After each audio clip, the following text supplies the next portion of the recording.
Elon মাস্কের Starlink internet service বাংলাদেশে চালু হয়েছে। তো আজকে এই সম্বন্ধে কিছু তথ্য আজকে আপনাদের জানাবো। ভিডিওতে অবশ্যই শেষ পর্যন্ত দেখবেন।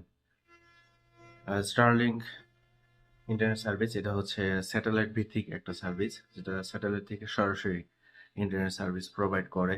সারা বিশ্বেই প্রায় অনেক দেশে স্টারলিংকের সার্ভিস চালু আছে। তো আমাদের দেশেও চালু হয়েছে। তো এই স্টারলিংক সার্ভিস দুটো প্যাকেজ, একটা হচ্ছে লাইট আর একটা হচ্ছে স্ট্যান্ডার্ড প্যাকেজ। একটা 4200 টাকা পার মান্থ আর একটা হচ্ছে 6200 টাকা পার মান্থ।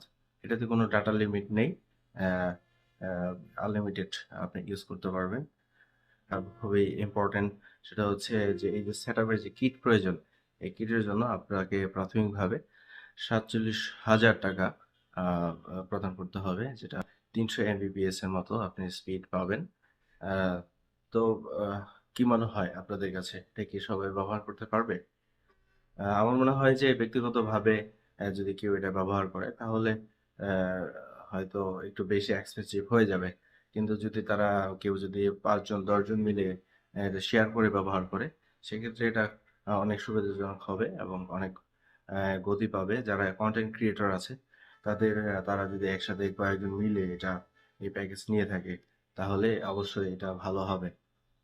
আবার হচ্ছে যারা কর্পোরেট ক্লায়েন্ট, যেমন অফিসের জন্য কিন্তু এটা খুবই সুবিধাজনক হবে। আমাদের যে ইন্টারনেট সার্ভিস চালু হয়েছে, এটা আসলে ফলপ্রসূ হবে বাংলাদেশের জন্য নাকি কি হবে? আহ, অবশ্যই কমেন্টে জানাবেন। ধন্যবাদ সবাইকে ভিডিওটি শেষ পর্যন্ত দেখার জন্য। অবশ্যই পেজটি ফলো দিয়ে রাখবেন।